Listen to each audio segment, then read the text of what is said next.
Bom dia, boa tarde, boa noite. Neste vídeo nós vamos tratar do tema modificação da competência. Vamos falar de prorrogação de competência, vamos falar de foro de eleição, conexão, continência e vamos falar também a respeito do juízo prevento. Eu espero que vocês gostem.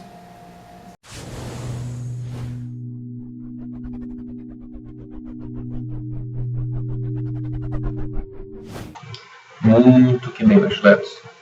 O tema deste vídeo são as causas de modificação da competência.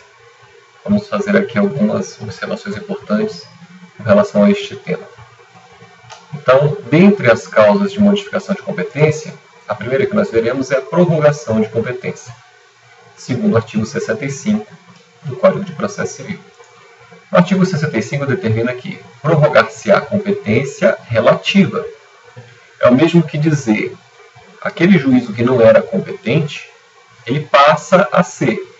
E, claro, isso só para situações de competência relativa.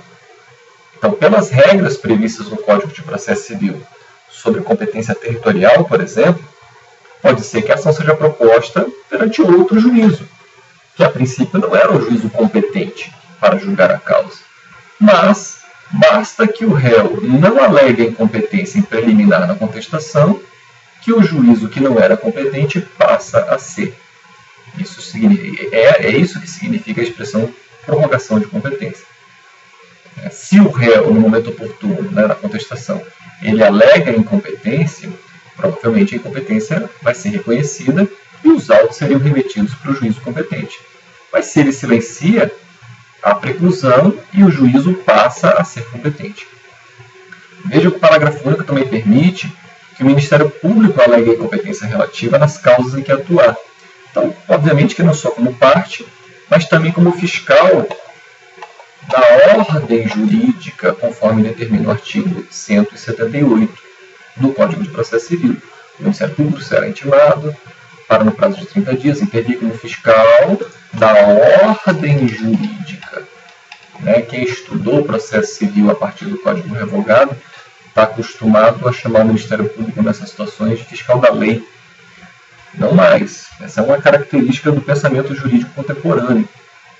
O Ministério Público agora é como fiscal da ordem jurídica, não só da lei, mas sobretudo da Constituição, de tratados internacionais. Então, é bem mais do que ser mero fiscal da lei. E o 178 sugere que ele atue como fiscal da lei nesses feitos, nessas causas que envolvem interesse público ou social, interesse de incapaz, litígios coletivos, pela posse de terra rural urbana.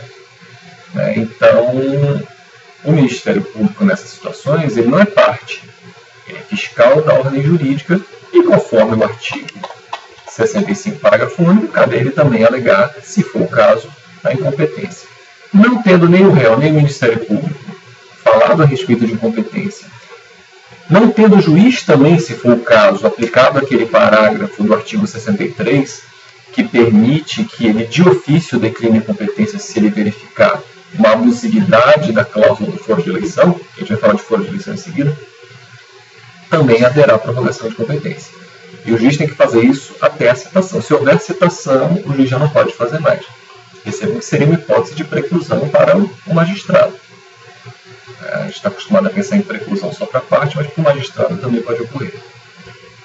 O foro de eleição. Veja no Código Civil, não é de processo, o Código Civil, ele determina esse artigo 78. Os contratos escritos, talvez tem que ser escrito, não pode ser no contrato oral. Poderão os contratantes especificar domicílio onde se exercitem e cumpram os direitos e obrigações deles resultantes. Então, o novo Código tem uma redação mais precisa relacionada a foro de eleição, no artigo 63. Então, veja que o artigo 63 diz no seu parágrafo 1º que a eleição de foro, ou seja, as partes não querem que seja aplicada a regra prevista no Código de Processo Civil, relacionada ao local onde a ação deve ser proposta. Eles querem modificar, e isso é possível. O caput diz isso. As partes podem modificar a competência em razão do valor e do território. Vejam, por favor, no vídeo anterior, que lá eu destaco as hipóteses as exceções à regra. Situações em que a competência em razão do valor se mostra absoluta, e a do território também. Mas são exceções à regra. Em regra, a competência em razão do valor e a competência em razão do território se mostram relativas. Então, querendo, as partes podem especificar, né? A eleição de foro, ou foro de eleição. A eleição de foro só produz efeito quando constar em instrumento escrito, o Código Civil já diz isso, e aludir expressamente a determinado negócio jurídico. Né? E aqui o parágrafo 3º, que eu mencionava ainda há pouco, né?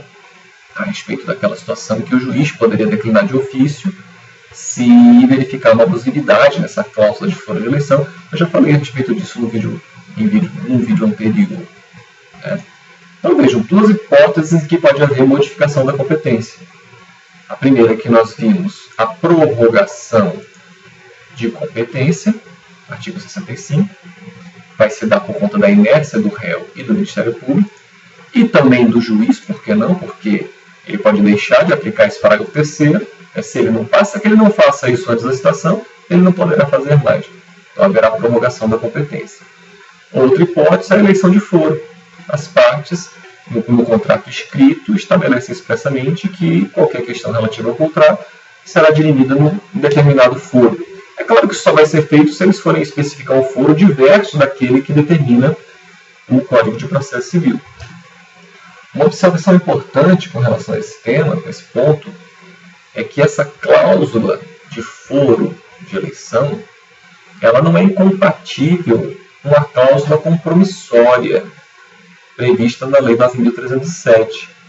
Nada impede que seja especificado no contrato que as questões referentes a ele serão decididas por um árbitro, né, serão remetidas à arbitragem. Não é conveniente colocar detalhes nessa cláusula, né, escolher uma câmara arbitral, por exemplo, estabelecer o critério da escolha dos árbitros, estabelecer qual direito que vai ser aplicado, em que língua vai ser feita essa arbitragem, enfim, é a questão da autonomia da vontade, né?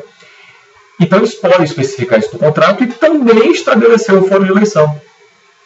Porque, eventualmente, o árbitro pode precisar da cooperação do Poder Judiciário. Então, toda vez que o árbitro precisar adotar uma medida coativa, obrigar a parte a fazer alguma coisa, bloquear uma conta, por exemplo, ele vai precisar da cooperação do Poder Judiciário. Então, pode, no contrato, estar especificada a cláusula compromissória, determinando que a forma de resolver qualquer conflito oriundo daquele contrato seja a arbitragem, e também ficar especificado o foro de eleição. Caso o árbitro precise da cooperação do judiciário, já fica estabelecido qual é o foro. Tá? Então, essas cláusulas não têm nenhuma incompatibilidade entre elas, não.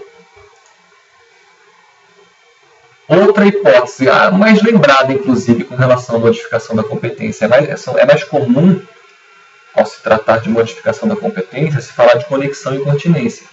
Mas veja que nós já falamos de duas outras hipóteses, né? Prorrogação de competência e foro de eleição. Conexão. O que seria conexão? Veja o artigo 55 do Código de Processo Civil. Reputam-se conexas duas ou mais ações, quando lhes for comum o pedido, ou, não é e, é ou, então basta um ou outro, ou a causa de pedido. Então, se houver identidade quanto ao pedido, ou se houver identidade quanto à causa de pedido, nós teremos conexão. Não pensem que toda vez que houver conexão, necessariamente haverá reunião de processos. O parágrafo 1º já nos mostra isso. Os processos de ações conexas serão reunidos para decisão conjunta, salvo se um deles já houver sido sentenciado. Esse já era o entendimento do STJ. Vou mostrar para vocês em seguida o enunciado de súmula. E agora consta expressamente no Código de Processo Civil. Então vejam que nessa hipótese pode até haver conexão, mas os processos não serão reunidos porque um deles já foi sentenciado. A ideia aqui é exatamente evitar decisões contraditórias, conflitantes. Então, se uma delas já foi decidida, né, o Código fala sentenciado, mas poderia ser uma ação de competência originária de um tribunal também, onde não haveria sentença, haveria acórdão. Então, um deles já vai ter sido decidido, né, não necessariamente por sentença. Tá? Aplica-se o disposto no caput, inciso 1, a execução de título extrajudicial e a ação de conhecimento relativa ao mesmo ato jurídico. Então, pode estar tramitando um processo de execução e ser proposta uma ação relativa a esse título, pretendendo, por exemplo, anulá-lo. Enfim, esses processos devem ser reunidos para se evitar decisões conflitantes. Né? E as execuções fundadas no mesmo título executivo. Então, se tiver mais de uma execução fundada no mesmo título, os processos devem ser reunidos, conforme o parágrafo 2º do artigo 55. Eu não vou me aprofundar nesse tema porque, no futuro próximo, eu pretendo começar a falar com vocês a respeito de execução, do processo de execução. Como eu ainda não fiz isso, eu vou deixar para voltar a esse ponto no futuro, ok? O parágrafo 3º é uma novidade. Tá? Ele não tinha previsão a esse respeito no Código Revogado. Então, o legislador inovou aqui, determinando que serão reunidos para julgamento conjunto os processos que possam gerar risco de prolação de decisões conflitantes ou contraditórias, caso decididos separadamente. Agora, olha essa observação. Mesmo sem conexão entre eles. Francamente, eu não consigo visualizar um exemplo para dar para vocês. Desculpem, por favor, minha ignorância. Os autores que eu consultei, as obras dos autores que eu consultei, não me convenceram dessa possibilidade. Dessa possibilidade de, mesmo sem conexão, haver a necessidade de reunião dos processos para evitar decisões conflitantes. Então, consultando obras de direito processual, eu tive a felicidade de verificar a opinião de Cândido Rangel Dinamarco e Bruno Vasconcelos Carrilho Lopes. Tá? A obra é Teoria Geral do Novo Processo Civil, da Malheiros Editores. Uma obra muito boa, por sinal. Então, desta obra, eu tirei essa observação aqui, ó, na página 173 da obra intitulada Teoria Geral do Novo Processo Civil. Tá? De autoria de Cândido Rangel Dinamarco e Bruno Vasconcelos Carrilho Lopes. Olha a observação que eles fazem. E eu concordo plenamente com a opinião deles. Vocês vão achar autores que têm pensamentos diferentes, tá? Que vão querer te justificar a correção daquele parágrafo do artigo 55, mas eu francamente não consigo visualizar e concordo com Dinamarco e Bruno Vasconcelos. Olha o que eles dizem. Essa norma encerra, eles estão comentando o parágrafo 3º do artigo 55. Essa norma encerra, no entanto, um equívoco conceitual. Não há propriamente uma reunião de demandas, apesar da inexistência de conexão. Eu acho que o pensamento deles é perfeito. A existência de, ele abre aspas, risco de prolação de decisões conflitantes ou contraditórias, porque a redação do parágrafo 3º, parte dela, caracteriza a própria conexidade. Ou seja, a conexão. E é em razão desse vínculo que as causas devem ser reunidas para julgamento conjunto. Então, assim, não vou desprezar a possibilidade de nem eu, nem Cândido Rangel Dinamarco, nem Bruno Vasconcelos, na verdade, não termos percebido a aplicação prática desse parágrafo 3º. A gente descarta essa possibilidade. Mas eu ainda não tive a oportunidade de consultar uma obra que me convencesse que é possível essa reunião sem conexão. Então, por isso que eu penso que, pelo menos por hora, eu penso que o pensamento adequado é o de Dinamarco e Bruno Vasconcelos. Concordo com eles de que teria havido nesse parágrafo 3º um equívoco conceitual. Me ajudem nisso. Se vocês acharem opiniões, devem achar opiniões divergentes, por favor, me encaminhem para a gente refletir melhor a respeito disso. Na falta de uma explicação melhor, que eu tenha tido acesso, eu concordo com Dinamarco e Bruno Vasconcelos. Acho realmente que houve esse equívoco no parágrafo 3º. Não vejo como haver essa reunião para evitar decisões conflitantes ou contraditórias sem conexão. Não consigo vislumbrar essa hipótese. Tá? Pelo menos não por enquanto. Bem, os enunciados de súmula do STJ. Vejam, foi esse enunciado de súmula. Não sei por que o Prezi está fazendo essa apresentada, mas deixa eu voltar para cá. Então, esse enunciado de súmula 235 é que originou o parágrafo 1º agora do 55. A conexão não determina a reunião dos processos, um deles já foi julgado. A redação da súmula mais adequada do que a do código, que fala sentenciado. Seria melhor falar julgado, porque, como eu disse, tem ações de competência originária de tribunais, onde não haverá sentença, haverá acordo, mas a ideia é a mesma. E o enunciado de súmula 383 do STJ determina que a competência para processar e julgar ações conexas de interesse de menor é, em princípio, do foro do domicílio do detentor de sua guarda. Então, um entendimento firmado, claro, para preservar o interesse do incapaz, né? No caso do menor. Então, são enunciados interessantes com relação à conexão.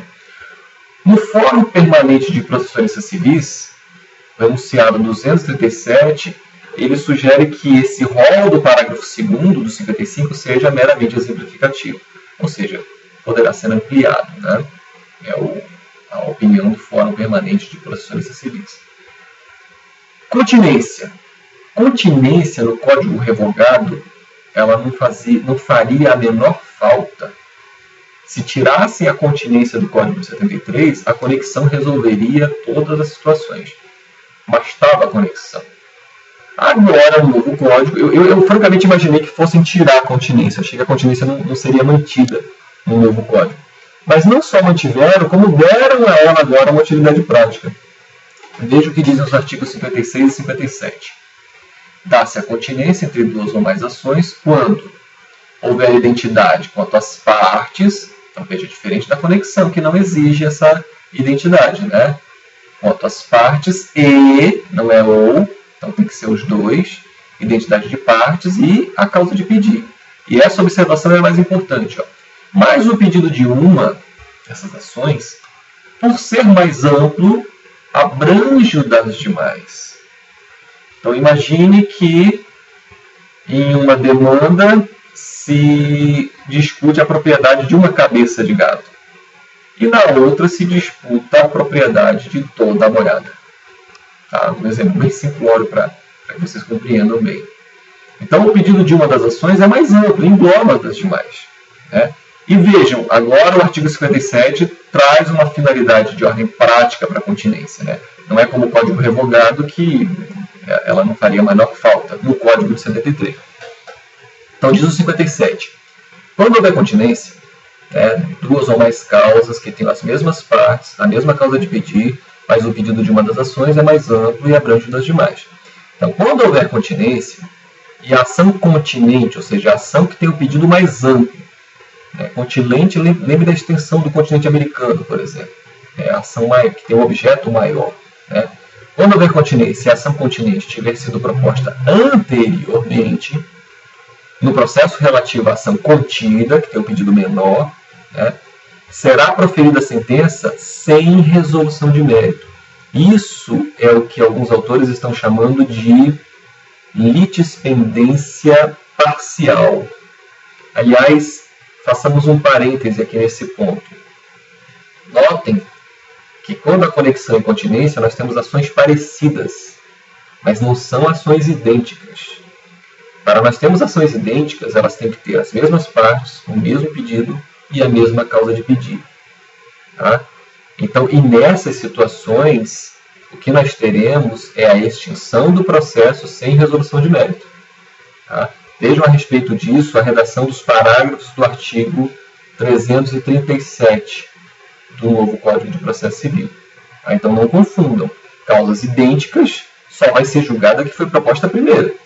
Todas as demais serão extintas sem resolução de mérito. Vejam também o que diz o artigo 485 do Código de Processo Civil, que traz as hipóteses de extinção do processo sem resolução de mérito. Então, aqui, sendo a ação continente proposta primeiro, a ação que tem o pedido contido, o pedido menor, deve ser extinta sem resolução de mérito. Agora, se for o contrário, ou seja, se primeiro foi proposta a ação, naquele nosso simplório exemplo, primeiro foi a ação que fala do boi, depois a ação da boiada, aí os processos serão reunidos para se evitar decisões contraditórias. Então o 57 agora traz uma utilidade prática para a continência, coisa que não fazia o Código Revogado. Bem, onde que serão reunidos esses processos? Esses processos devem ser reunidos perante o juízo prevento. Então o juízo prevento é aquele juízo no qual devem ser julgadas as ações em caso de reunião, por conexão ou por continência. Tá? Então, diz o artigo 58. A reunião das ações propostas em separado far-se-á no juízo prevento, onde serão decididas simultaneamente. Tá bom, mas como é que eu vou saber qual é o juízo prevento? Veja o artigo 59. O registro, locais que só tem uma vara, ou a distribuição, locais que tem mais de uma vara, da petição inicial, torna prevento o juízo. Então, muito mais simples, muito mais fácil no novo código. O código de 73, ele tinha 2 critérios para verificar a prevenção. Com relação ao juízo que despachou em primeiro lugar, ou com relação ao juízo onde houve primeira citação. Eu não vou nem voltar a falar a respeito disso, porque isso pode gerar confusões. Tá? Então, basta vocês saberem que o novo código agora traz uma regra muito mais simplificada. É um critério só, é o registro, a distribuição da petição inicial. Então, onde primeiro foi registrada ou distribuída a inicial, esse é o juízo prevento. É para lá que serão reunidas, para lá que serão enviadas as ações em caso de conexão ou continência. É ele quem deve julgá-las conjuntamente. Ok? Vamos em frente. Enunciado de súmula do STJ. Vejam o que diz o enunciado de súmula 489. Reconhecida a continência, devem ser reunidas na Justiça Federal as ações civis públicas propostas nesta e na Justiça Estadual. Então, uma observação importante, porque se você for pela regra do artigo 59, você vai imaginar que deva ser reunido no juízo prevento. Mas não se esqueçam que, com relação a esse ponto específico, que são ações civis públicas, uma proposta na Justiça Federal, outra na Justiça Estadual, segundo o entendimento do STJ, a reunião deve se dar na Justiça Federal. Tá? Atentos, então, ao enunciado de súmula 489. Outra observação importante. Pode haver a suspensão do processo quando a sentença de mérito, isso dentre outras hipóteses, o 313 ele traz as hipóteses de suspensão do processo. Então, dentre elas, existe essa hipótese. Quando a sentença de mérito depender do julgamento de outra causa, ou da declaração da existência ou de inexistência de relação jurídica, que constitua o objeto principal de outro processo pendente. Então, veja, pode haver uma situação em que há conexão, mas existe a impossibilidade da reunião dos processos, como nós alertamos anteriormente. Imagine que você tem uma ação penal e, conforme o artigo 64 do Código de Processo Penal, também pode haver uma ação de natureza civil buscando a reparação do dano causado pelo cometimento do crime. O parágrafo único do artigo 64, ele possibilita que o juiz suspenda o processo de natureza civil de modo a aguardar a decisão do juízo criminal. Até porque, a depender do teor dessa decisão, a sentença criminal vai fazer coisa julgada no cível. Tá? Então, esse seria um exemplo de necessidade de suspensão do processo civil, previsto tanto no parágrafo único do artigo 64 do Código de Processo Penal, quanto aqui no 313, inciso 5, a linha A. Ok? Vejam o que diz o 286 também. Vejam como o próprio autor já pode, sabendo da existência de uma ação anteriormente ajuizada e que seja conexa ou que seja uma situação de continência, em que o pedido feito na ação proposta posteriormente é que seja o mais amplo, ele já vai poder, na petição inicial, solicitar essa distribuição por dependência. Olha o que diz o 286. Serão distribuídos por dependência, ou seja, vai para a mesma vara, as causas de qualquer natureza, inciso 1, quando se relacionarem por conexão ou continência com outra já ajuizada. Então, é bem verdade que hoje em dia os sistemas informatizados, eles já cuidam disso. Mesmo que o autor não peça, o sistema informatizado ele já aparece um alerta, suspeita de repetição de ação, coisa do tipo. Então, dificilmente haveria distribuição para uma outra vara. Se houver, o próprio juízo de ofício pode determinar a reunião dos processos, ou qualquer das partes poderá fazer esse requerimento. Ok? Lembro sempre, isso aqui está muito distante de esgotar esse tema, tá? Mas de qualquer forma espero que tenha auxiliado ou ao menos despertado o interesse de vocês pelo assunto. Por hoje é só e até a próxima.